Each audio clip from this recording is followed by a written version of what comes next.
Test. There it is. Ooh, there we go. All right, let's have our panelists introduce themselves. Go ahead. Hi, my name is Mason. I'm a youth librarian here at Spokane Public Library, and I focus on youth environmental and outdoor education, and my pronouns are they, them. Oh, visual description. I'm a very long person. I go from here to there. I'm wearing red shoes, dirty jeans, and a floral shirt. Hello, everyone. My name is Denise New Year, and I'm the Youth Services Librarian Manager here at the Spokane Public Library. My pronouns are she, her, and I'm wearing my black pants and Reading Rainbow t-shirt with a black sweater. I have short black hair and glasses. I don't think they're plastic. They're a mix. Perfect. Well, thank you. All right, well, let's start big. What makes libraries a sanctuary today, and for whom? Yeah, so libraries are welcoming and affirming spaces for everyone in the community. It does not matter how much money you make. It doesn't matter where you live, who you are. Everyone is welcome here and at all libraries. You can access free resources and computers and Wi-Fi, go to free programs. A lot of libraries in the country have social services. They even have lawyers ready to help people, or ESL classes, things like that. And just if you need a safe place, it gives protection against the elements. So if it's really cold, really hot, this is a great place to be. And really it's about the interactions. So like was said in the documentary, just interacting with staff, interacting with each other if you want to be social. It's a great place to do all those things. Yeah, Denise summed it up really well. I liked that the documentary emphasized a sanctuary of ideas as well. We keep records of, or we keep materials that represent ideas that we may not agree with, and that's essential to the purpose of the library, is that everything is given space to be represented. As librarians, it's not our job to determine what is good or interesting or of value in that sense, but to just make a space for everything. And in that way, the library is a sanctuary for our intellectual freedoms and our ability to access whatever information we may want, or information we don't want. That's part of the package deal. That's cool. So tell me more about like equity to access and what that looks like, or what the barriers are. Like in this moment in 2025? Well, we all know technology has changed the way we access information, and that's changed how equity functions in information access, right? A lot of us now can access information from home, but that looks like internet access is a critical source of information access. That's why many libraries have internet modem programs or tech help programs to address media literacy and tech literacy in that form. Equity now also looks like how is information understood and conveyed. Less so than information access now is understanding what is truthful, what is verifiable, as we're in a world where truth is up for debate and facts are up for debate, it seems, and media clarity is not what we may have assumed it to be. And so I think that plays a role in equity as well. I don't have a beautiful bow to put at the end of that statement. Yeah, what Mason said, and I was just going to say, everything seems to be online, whether it's banking or purchasing or making a DMV appointment or doing your schoolwork, and not everybody has that access, especially in the more rural areas. And so the library really, provides that access, that computers, and also Wi-Fi and the internet, but not just the physical aspects, but also we have one-on-one appointments that you can make with an IT specialist to learn about technology and to help you. So having that knowledge and also the physical access is really important, and it's such a barrier in the world we live in, and so we're happy that libraries can provide that.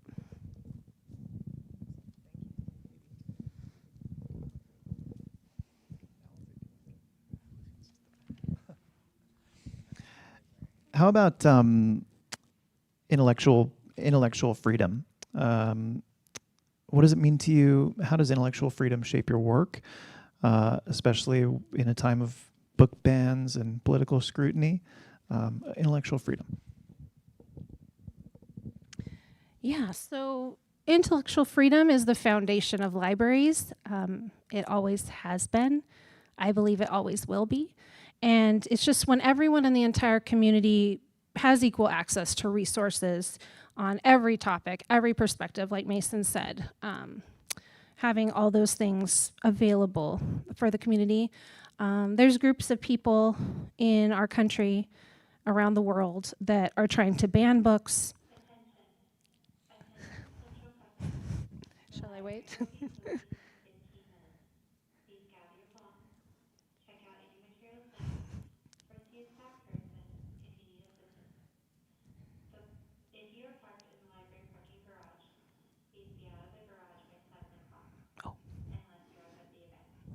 I was going to say, don't worry, you're fine.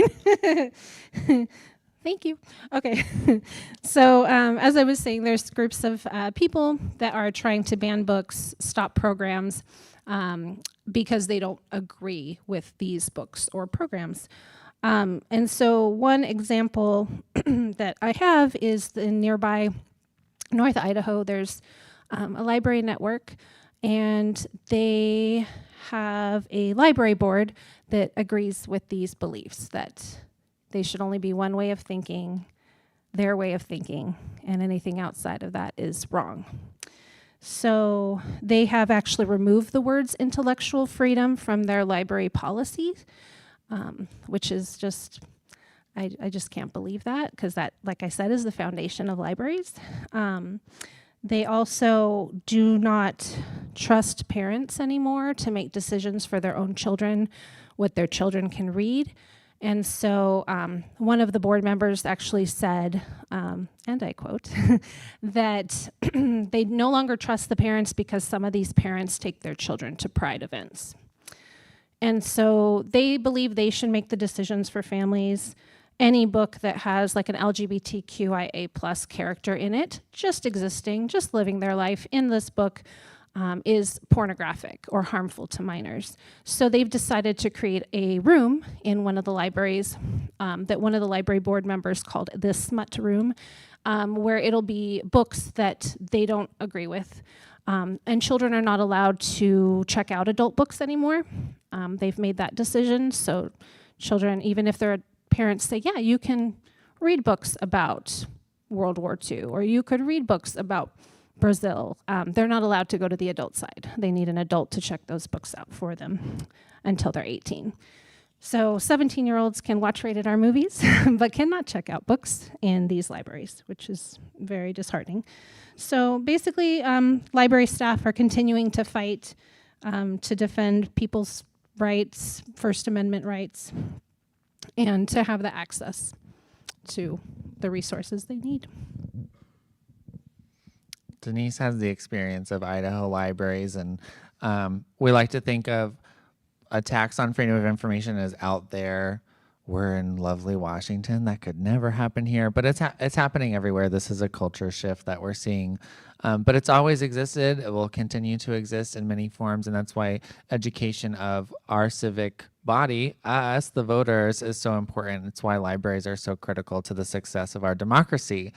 But freedom of information, Denise summed it up, and I think it goes back to what I said earlier as well, of we need to make a space where all ideas are accessible, even the ones that don't look beautiful to us, don't feel elegant to us. We need to have it all. And part of my duty as a librarian is to ensure that there are things here that I don't like, so that when someone has a book ban, I say, I know how you feel. There are things here at the library I don't like, but that's part of the work. I would encourage you to check out the ALA's Bill of Rights, the American Library Association Bill of Rights, and then there's interpretations for the Bill of Rights. So interpretations for like services to young people based on the Bill of Rights. There's all these different applications of the Bill of Rights, and it's really encouraging, inspiring reading. But what we're seeing, as Denise mentioned, is small town libraries and other libraries where their boards are choosing to formally sever their library from being associated from the ALA for that reason.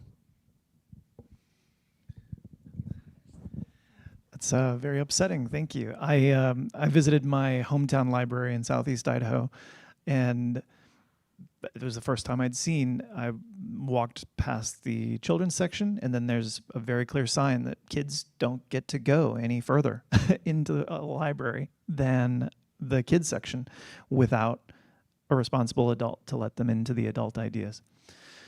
So how about the career of being a librarian? What drew you to it, and what keeps you going?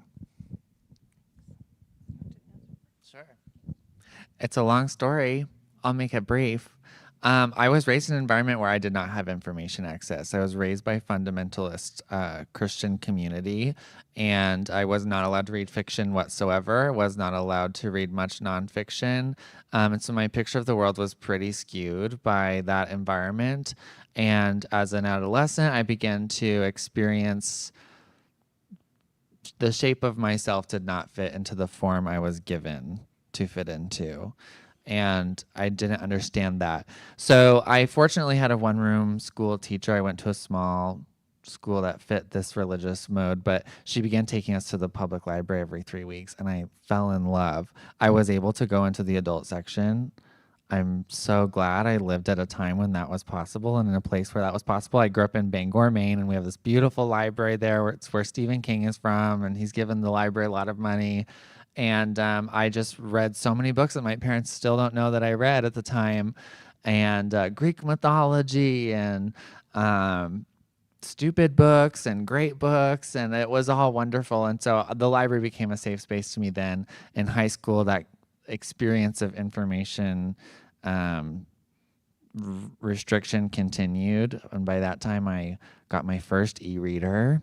The Kindle had just come out, and I was pirating books secretly on my filtered internet at high school, and quickly understood the power of information because I saw people around me working very hard to make sure I could not read books. And that was such an easy way to figure out this is pretty powerful. So after college, took me a while to land at a library, but I began working at a library in Idaho, and knew that I wanted work that served the community, and there wasn't a barrier of cost or profit to the work I was doing. I'm sure you all at PBS would relate to that kind of motive for the work you do. And the library was a great fit. I love that. So yeah, I grew up going to the library. My mom and my grandma raised me, and they were avid readers. I was in every summer reading club from the age of 3 to 13. That's when it ended. And I volunteered 7 summers as a teen. And I just really loved the library, and I loved how it made me feel. I felt safe. I felt welcomed. I felt cared for. I was really close to the main children's librarian. She's still one of my biggest role models, and I just love her. Miss Bonnie, shout out. So, you know, it's really interesting to me because people always think librarians, oh, I wish I could be, you know, have your job. It's so quiet and relaxing, and you get to read all day. And we get to do none of those things, as it turns out. So in my experience, librarians are event planners and social workers and therapists and instructors. And we're always running around. And when you have multiple branches, you're definitely running around a lot. But I love it, and I love interacting with people.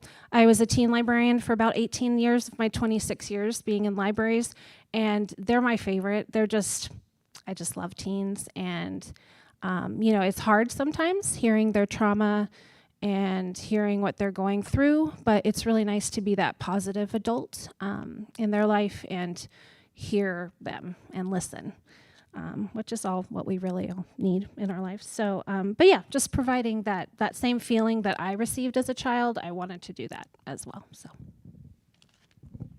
That's right. Thank you. And yeah, Mason, your story, it's like, it almost feels like from another time. And then that happened to a person who's like alive and on stage right now, and is happening to people right now. How about programming? How does programming, how is that central to a library, a modern library? And tell me like what audiences or what groups are most affected or benefited by library programming. So Mason and I are both programmers, basically, woo-woo, and use services. So that is the main part of our job. And, I was so pleasantly surprised in the documentary to see that programming has always existed. I don't know why I thought early libraries were just books. They were not.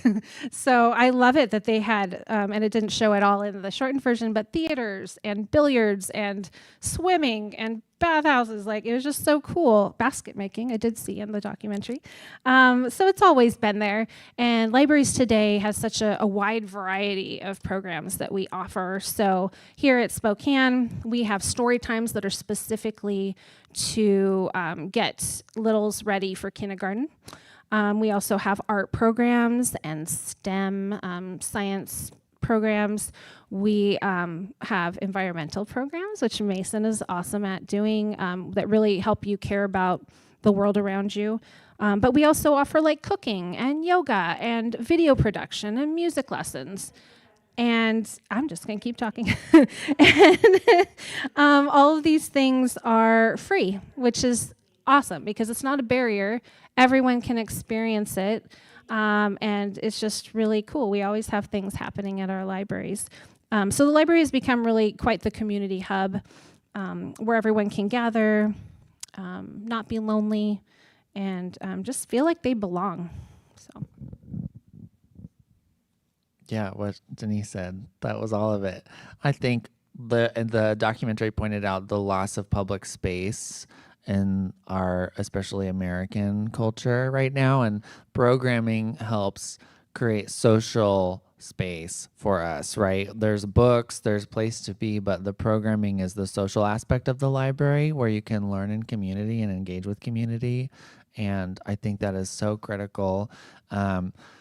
I think the books provide that too. Like, I think it was Baldwin who said in the documentary that the book showed him that his pain was not only his, but that other people had felt a similar pain.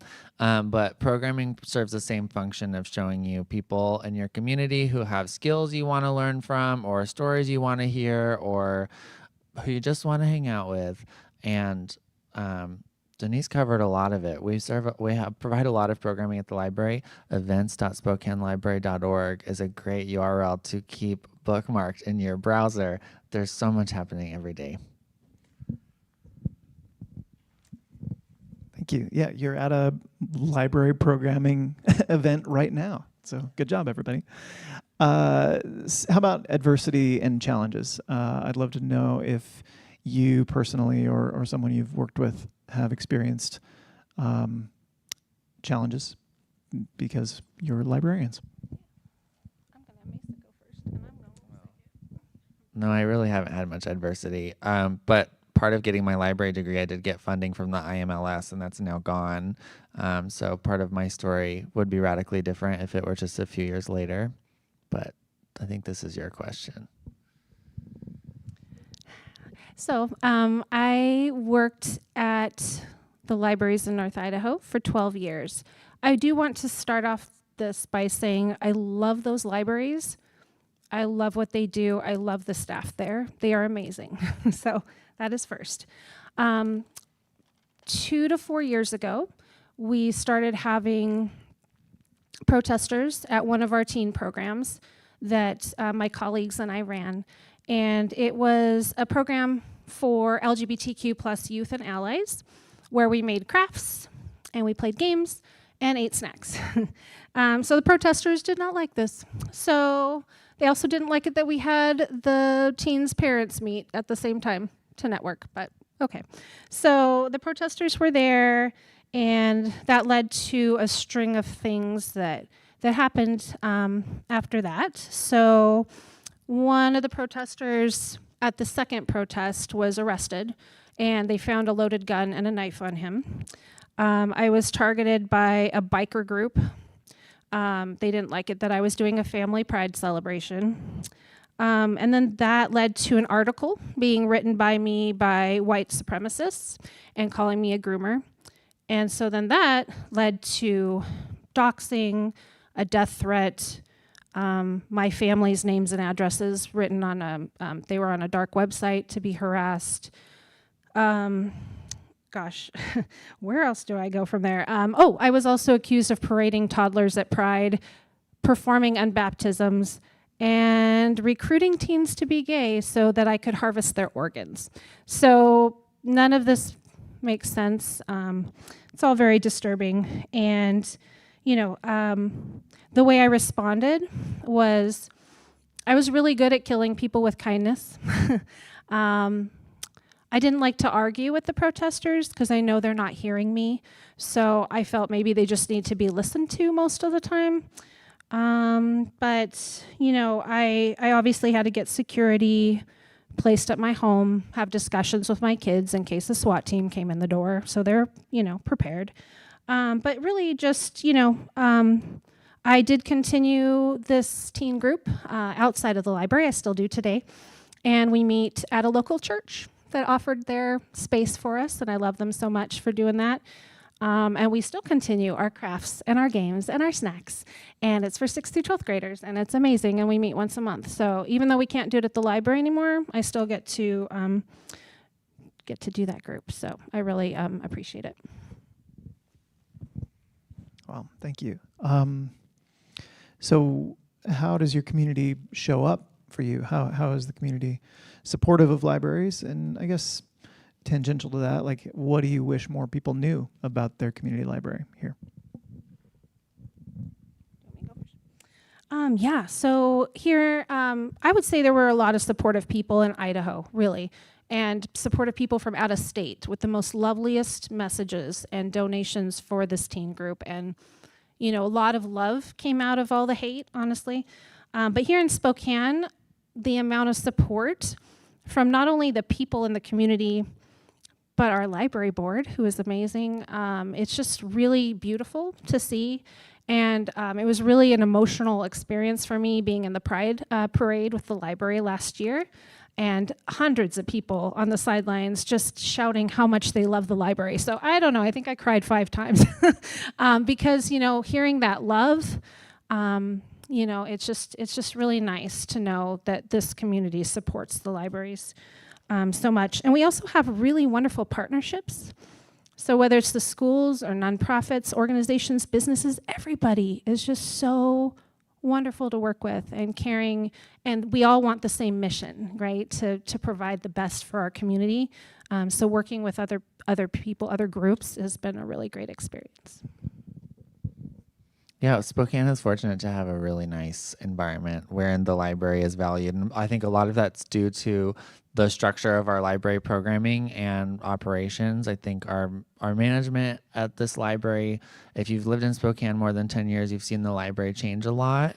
And I think that's created an environment where our community hopefully values the library. And that's our job as librarians, is to observe our community, connect with our community, ensure that we're doing something that's worthwhile. To us as individuals, how can we support the library? Being here today, attending programs, participating in events, all of that helps support the library. The numbers of who's here today gets reported in our report, and that shows, oh, look, the community valued this event, and therefore those who are in charge may see that as a valuable thing. When the city is going through budget changes, they're going to evaluate how valuable the library is, and that's going to play a role in how much funding the library gets. And it's through attendance of events, checking out materials, walking through the door. All of those create metrics by which we portray our value to the community. So thank you for being here today. You're supporting the library just by coming in the door. That's cool. I'm thinking about like the legacy, Carnegie's legacy, right? We think of libraries as having this like long history. Like there have been archives and places where books and scrolls and things were kept. But as it was pointed out in the documentary, like those were not free places, and it wasn't, Carnegie kind of popularized this public library concept. But how do you think about like the legacy of library, and does it inform your work today?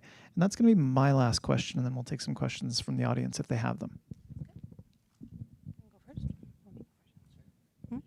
Okay.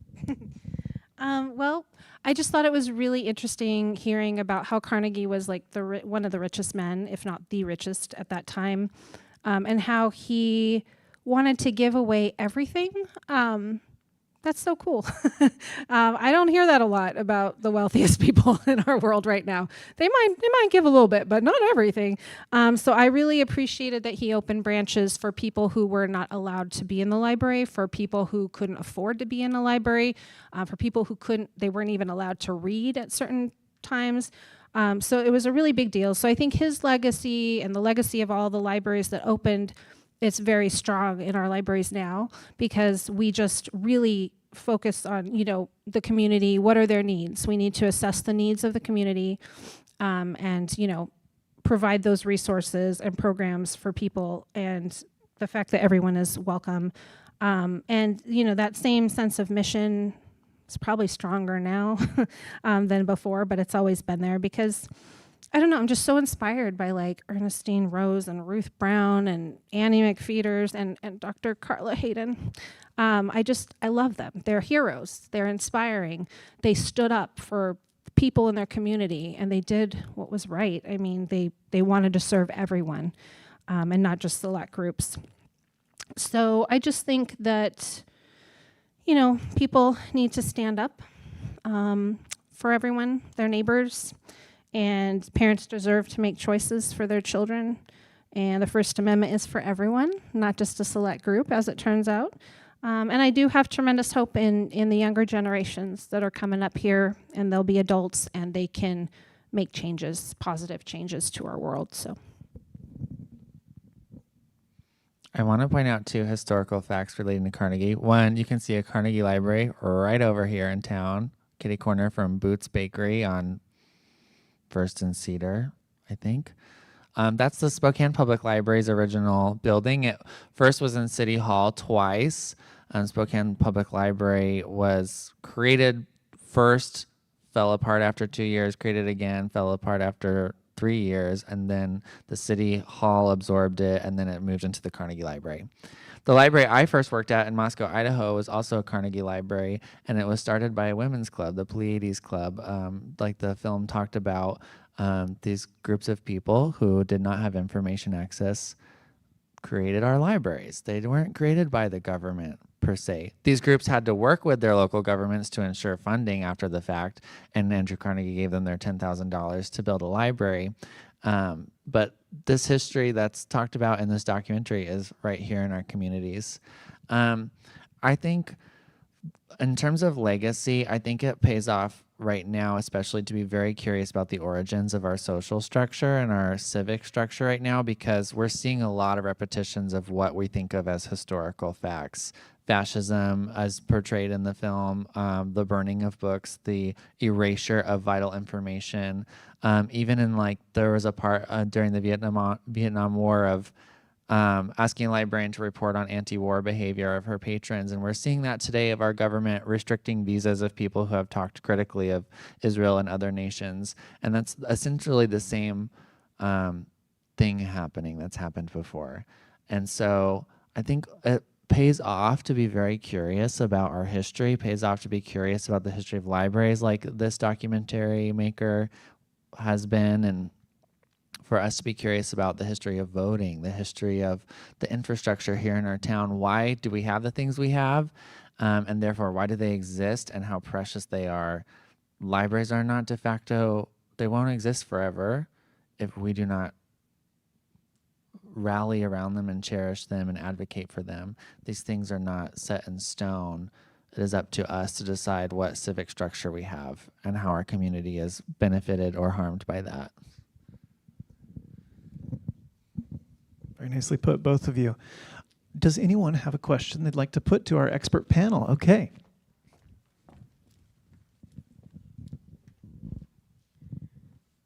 I have a question, but first I wanted to say, and you may know this already, but maybe there are some people here who don't, that the Spokane Mountaineers is a 100-year plus organization, and it was started by librarians, a group of women, and then later they opened it up to men.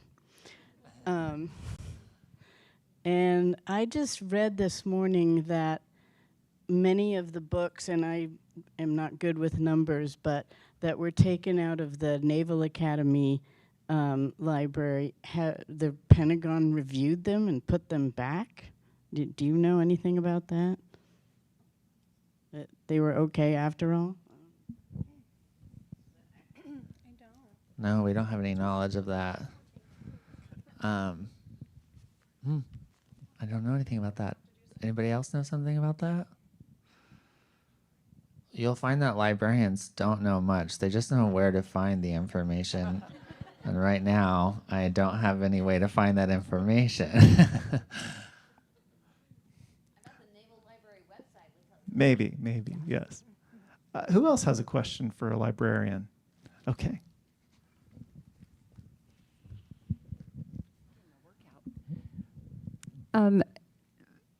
Based on the fact that your role has kind of expanded over the years, social service, et cetera, et cetera, et cetera, what sort of extra training do you go through to accommodate the need to be serving in these additional roles?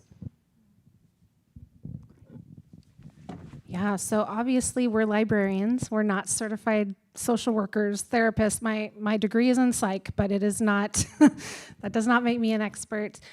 So I really, really appreciate how our administration here, they're very, very particular about the trainings that we receive. So even though we're not fully those things, we do have to deal with the topics from day to day and the issues. And so trauma-informed, we've had a lot of trauma-informed care kind of trainings. Right now we have like cultural sensitivity trainings going on. We just want to understand people and do the best we can for the people that come through our doors. But just a lot of those, we also do like, first aid training and Narcan training, those kind of things as well to help serve people. But yeah, those trauma-informed care kind of trainings were really, really helpful for me. When I went to library school, I don't know, a million years ago in 2002, we didn't have those kind of trainings. And so I'm really glad that people realize that's an important part of being a librarian and that those trainings are necessary. So. Yeah, a lot of us don't have training to deal with what we're dealing with, Like Denise said earlier, I meet so many people who want to be in the library field or who are entering the library field, and they're often anxious, introverted, quiet people. And they're entering a field where you have to deal with anxious, loud, hurting people. And it's a hard position to be in when you thought you were going to be sitting at a desk having a quiet day, And so we're not trained for a lot of what we're handling. Here we have a team of people who have different skills that are not typically librarians. Our library hires people who are not like MLIS, librarian degree backgrounds, to help with that. But thankfully we have gone through some training. I have done completed my degree a little bit more recently, and I went through a number of my classes emphasize intellectual freedom and preparing to respond to attacks on intellectual freedom. I think that would have been covered any time in a library program, but it's interesting to see that like my program had already, the administrators of it have already seen that there is a rise in that and did their best to prepare me and my classmates for that. Oh, we got one more question here. Okay. So in the documentary, they talk about the importance of libraries protecting privacy of its patrons. And I don't think that's talked about much. Could you tell me how you view that importance? Like, why is it important to protect people's reading lists or what they're reading, what they're interested in, what they're researching as an aspect of the service you provide?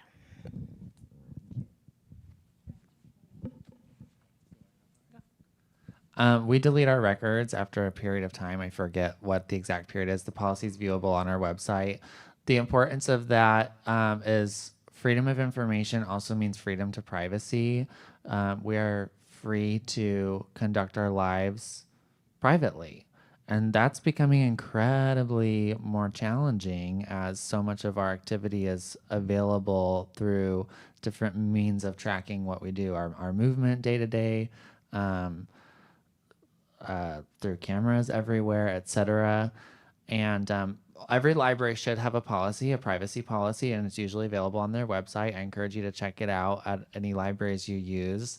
That will detail exactly how they will comply with law enforcement. Should there be a filing to see the records of somebody, but essentially most libraries have a policy wherein they will not release patron activity, and that is legal or has been legal historically.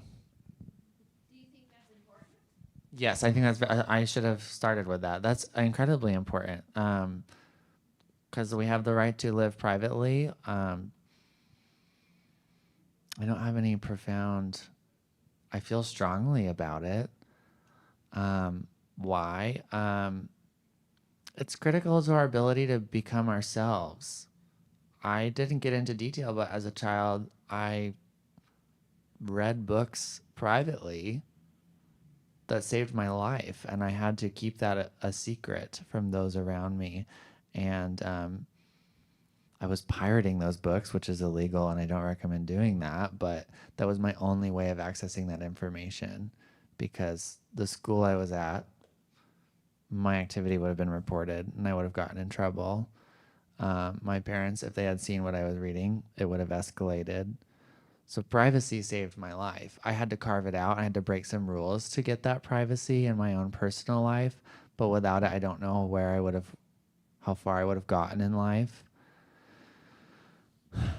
And so I feel very strongly in providing that privacy for other people. And that means, like I said earlier, your activity at the library is your business. We're not in the business of sharing that with anyone else. I don't even know what you're doing at the library. Yeah.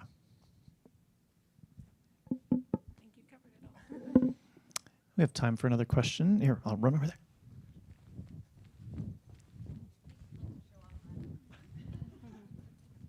Thanks. Excuse the length of this question. It may be a little long. With the rise of ignorance, anti-intellectualism, and other things within that theme, at least me personally, I found a lot of similarities. I guess separate this from the first bit of the question. I come from the culinary world. I'm a huge cooking nerd, and I found through studying other different cultures and their recipes how similar we all are. It's just slight differences based on region, what's available, yada, yada, yada. What do you think are other good topics of study that may give people a greater perspective on how similar we really are, to try to, I don't know if like stop hate and how violent and angry people are, but something in the realm of that, I guess, if that makes sense. I like that question. It makes me think. And I love it that you're into culinary arts. That's amazing. So, gosh, I'm really big into biographies and autobiographies.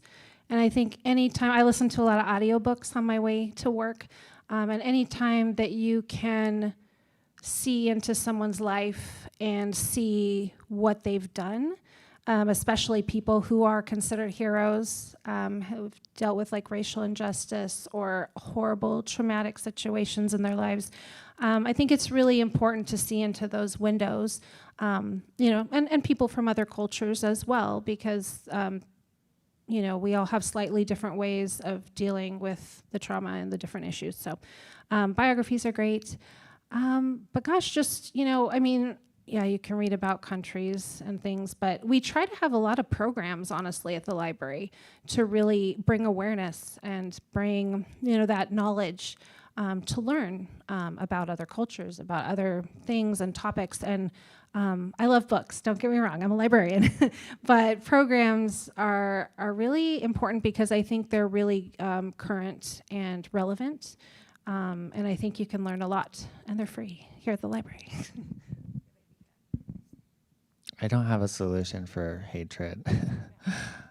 Oh man, if we did, we wouldn't be working at the library. I think becoming curious. Your curiosity brought you to culinary studies, and you dug deep enough until you found the similarity. And I bet curiosity applied in any direction will eventually reach that beautiful bottom of the barrel where you figure out there's a deep similarity. One of my favorite, I'm a Survivor fan. Survivor season 50 is coming out soon. Season 1 of Survivor, filmed 1999. Richard Hatch, this big gay guy, he's stuck on an island with this man from the Navy who you would not expect to like a gay man. It's 1999. So much has changed since then. And they become best buds. And Richard, you see Rudy, the guy from the Navy, applying sunscreen to Richard's back, and he's like, yeah, we're just hanging out. We're not doing anything gay, of course, but, we're hanging out. And they're slinging the F word back and forth, and it's a crazy time. But all it took was just a little bit of silence and quiet and just time together. And I think that story, it happened on American reality TV, tells us a lot about ourselves, which is we're very stimulated right now. We have a lot of information being slung at us. And if we allow a little time for silence and being with one another, we'd probably find that our buddy's okay. This guy that I don't agree with, he's actually kind of cool, and we can hang out together on this island called life. So I love that little story, and I rewatched that season recently and was blown away by it. But I think it's so cool that curiosity led you in that direction. I think that's probably the answer for most of us. I just wanted to add that some libraries around the world do something called a human library, and I hope that we can do that here at Spokane at some point, and you get to essentially check out a person. So it can be a person that has opposite beliefs that you have. It could be a person that experienced something that you have no idea about, but you get to ask them questions, and there's no judgment. You're just curious. You just want to know, like, what have you been through? What is it like to be you? And I love that idea of a human library. So, yeah. Okay. With that, we have come to the end of our time together. So I'd like to thank our panelists. And then maybe they'll be back at the back with us, but come visit us at the PBS table. And thanks so much for coming to this event tonight, y'all. Thank you.